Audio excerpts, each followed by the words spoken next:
ఇలా ఈ కర్రీని రైస్లో కలుపుకొని అలా చక్కగా ముద్ద చేసుకొని నోట్లో పెట్టుకుంటే కమ్మగా అమృతంలా ఉంటుందన్నమాట. ఎప్పుడైనా ఈ కర్రీ విన్నారా, తిన్నారా? నాకైతే ఒక కామెంట్ అయితే చేయండి. ఒక్క చుక్క కూడా వాటర్ వేయకున్న అన్నంలోనికి చక్కగా కలుస్తుందన్నమాట ఈ కర్రీ అనేది. చాలా బాగుంటుందండి, చాలా టేస్టీగా ఉంటుందన్నమాట. దీనిలో కొబ్బరి, క్యారెట్, అదేవిధంగా బీట్రూట్ అనేది వేయడంతో చాలా చాలా బాగుంటుంది. దీనికి కావాల్సిన ఇంగ్రీడియంట్స్ అయితే ఇవన్నమాట. చాలా సింపుల్గా అయితే కర్రీ అనేది చేయొచ్చు. మీరు చాలాసార్లు ఫ్రై అనేది చూసుండొచ్చు, బీట్రూట్ కానీ క్యారెట్ కానీ. ఇప్పుడు ప్రాసెస్లోకి వెళితే మనం చిన్నగా తరుక్కున్న కొబ్బరి తీసుకొని దాన్ని ఈ విధంగా అయితే మిక్సీ పట్టేసుకోవాలండి మెత్తగా.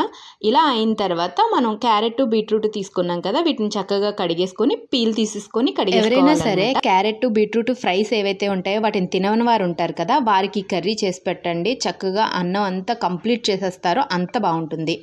ఇప్పుడు వచ్చేసి మనం ఈ బీట్రూట్ని, క్యారెట్ని చాలా చిన్న చిన్న ముక్కలుగా అయితే తరగాలండి. మనకి చిన్న ముక్కలు తీసుకోవడం వల్ల టేస్ట్ అనేది చాలా బాగా వస్తుంది.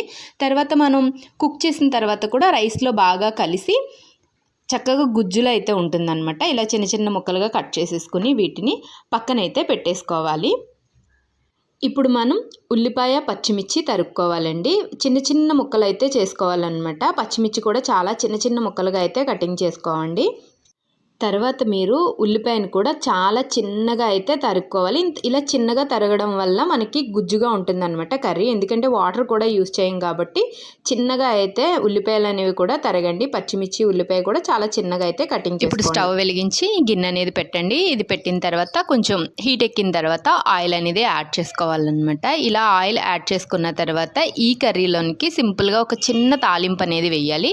ఫస్ట్ ఆయిల్ హీట్ ఎక్కిందో లేదో అనేది చెక్ చేసుకోవాలన్నమాట. ఇదంతా మీకు తెలిసిన ప్రాసెసే. ఆ తర్వాత ఆవాలు, కొంచెం జీలకర్ర, కరివేపాకు అయితే వేయండి. ఫ్లేవర్ అనేది చాలా బాగుంటుందన్నమాట. ఇలా ఆవాలు, జీలకర్ర, కరివేపాకు వేయడం వల్ల అది జస్ట్ లైట్గా ఫ్రై అయిన తర్వాత మనం ఆనియన్స్ అనేవి యాడ్ చేసేసుకోవాలి. ఆనియన్స్ని చక్కగా లైట్గా ఫ్రై చేసుకున్న తర్వాత మళ్ళీ నేను అయితే కొంచెం సాఫ్ట్గా అయిన తర్వాత కళ్ళుప్పు అనేది యాడ్ చేసుకున్నాను. ఇలా ఉప్పు యాడ్ చేసిన తర్వాత కాస్త కలుపుకొని తర్వాత అయితే మూత అనేది పెట్టేసేయండి. ఇప్పుడు మధ్యలో ఒకసారి చెక్ చేసుకొని మళ్ళీ మూత తీసిన తర్వాత చక్కగా ఉల్లిపాయ అనేది కొంచెం సాఫ్ట్గా ఫ్రై అయింది, కలర్ కూడా చేంజ్ అయింది కదా. ఇప్పుడు ఇందులో మనం కొబ్బరి అనేది యాడ్ చేసేసుకుందామండి. కొబ్బరిని కూడా చక్కగా ఫ్రై చేసుకోవాలి.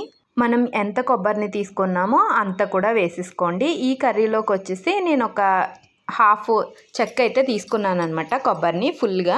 దాన్ని అంతటిని కూడా చక్కగా మిక్సీ చేసాం కదా, ఇప్పుడు ఇలా వేసుకొని ఫ్రై అనేది చేసేసుకొని మూత పెట్టుకోవాలి. మళ్ళీ ఆ తర్వాత ఒకసారి తీసి చెక్ చేసుకోండి, అంటే అడుగు అంటకుండా ఉండిందా లేదా అనేది చెక్ చేసుకొని మధ్య మధ్యలో మూత తీస్తూ ఈ విధంగా అయితే కలపాలి. ఇలా ఇది కంప్లీట్ అయిన తర్వాత మనం క్యారెట్, బీట్రూట్ ఏదైతే తీసుకున్నామో దాన్ని కూడా ఇందులో యాడ్ చేసేసుకోవాలన్నమాట. అంటే మనకి కొబ్బరి చక్కగా ఫ్రై అయిన తర్వాత ఈ క్యారెట్, బీట్రూట్ అనేది యాడ్ చేసేసుకొని చక్కగా మిక్స్ చేస్తూ ఉండాలండి. అడగంటకుండా మిక్స్ చేస్తూ ఉండండి. ఇప్పుడైతే సిమ్లో పెట్టుకొని ఒకసారి మూత పెట్టాలి. మూత పెట్టిన తర్వాత కొంచెం సాఫ్ట్ అయింది. మీరు గమనిస్తున్నట్లయితే ఇది అనేది కొంచెం సాఫ్ట్ అవుతుందన్నమాట. దీన్ని మళ్ళీ ఒకసారి ఈ విధంగా అయితే కలుపుకొని మళ్ళీ మూత అయితే పెట్టేసేయండి.